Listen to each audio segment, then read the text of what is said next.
What's up, guys? This is Crafty coming at you today for our discussion on Overwatch.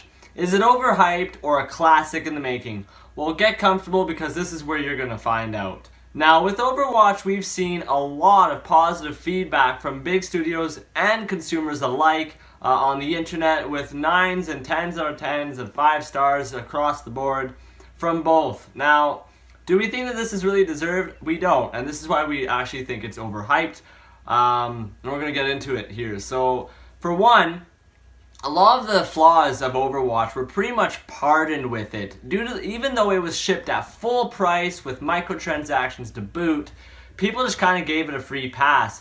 But yet you saw games such as Destiny that had more content and solved a lot of its issues that it even had going on before it even started to try and fix them. What I mean by that is, with Destiny, we saw a story.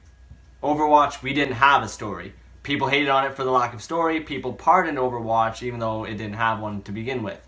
For Destiny, we saw repetitive gameplay and content. And for Overwatch, that's all the game is. And again, people pardoned it, but yet people hated and criticized on Destiny.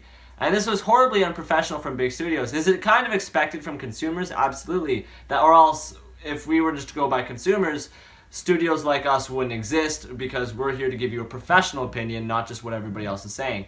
But then we saw this not happen with studios such as IGN, who just bit in with everybody, saying, oh, 9 out of 10, game of the year even. And this is absolutely atrocious. So yes, we do believe the game is overhyped due to the fact that it's sold at full price with microtransactions present, with no story, highly repetitive content, and the only thing that was really going for it was its characters at the time when it launched, on how unique, diverse, and just well-designed they were, as the gameplay was absolutely fantastically crafted. Do we think it's a classic in the making? As well, yes we do. And for one, the biggest reason would actually have to be on the community.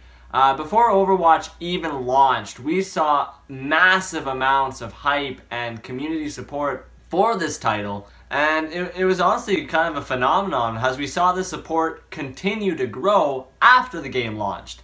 Mostly due to the fact, again, surrounding with the hype. But this has only led to a very positive experience for everybody involved, the studio, Blizzard, as well as the people playing the game. As we now see cosplays at geeky and gaming events around the world overnight, like I said, this has become like almost a cultural phenomenon with this game. And we can genuinely expect to hopefully see this go on for many years to come. Blizzard has really allowed for it to have that potential as a classic in the making due to the amount of support they have been giving it since launch, and how well they have actually been listening to the fans, to the feedback we are giving them. Could there still be some major tweaks to some characters? Absolutely. I mean, no game is perfect. Are we hoping to see more content come out? Yes. And with that said, we'd also like to acknowledge the fact that Blizzard has been completely justified in the fact that their content updates for free have remained free. We haven't seen them try to weasel out of it where they say, oh, well, we only meant this, but this is still going to be paid for.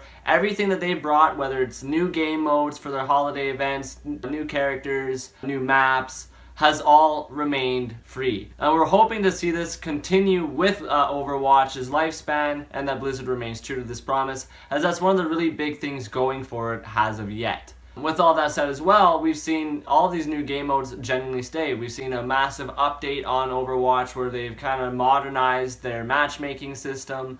And with where the game is currently, when it came out, we were pretty much stuck with it being at a 5 out of 10. But as of 2017, we'd have to say it'd easily be a 6.5 out of 10. Do we still justify it being sold at $80 Canadian? Absolutely not. We still think it's more of a $40 game at best. And so that's still why we kind of say it's overhyped, due to the fact that we just don't feel they've earned that price tag yet. We don't like that it got Game of the Year by IGN because in no means do we feel it deserved that, with so many other games that came out in 2016 that were more than deserving of that title. Now that's all we have to say for this discussion. So did you agree with us or disagree? Do you just think it's overhyped and it's going to die out where we look back on it and say, I remember when? Or do you think we're going to be playing it years from now as it's just a classic game and we all absolutely are genuinely loving it? Let us know in the comments below. Be sure to hit that subscribe button and like and comment again. Show us your support here on YouTube. There's been a little bit of confusion surrounding whether we're abandoning YouTube due to how much promoting we're doing on Patreon, and that is in no way true. We've started on YouTube and we are going to stay on YouTube for as long as we are able to and continue to do our regularly planned uploads. Patreon, we are able to offer you guys far more exclusive content and rewards, and we agree with their business model more for growing as a studio and actually earning an income. So please go to Patreon, check it out, become a patron today. This is Crafty signing off, and we'll see you guys at the next Crafty video.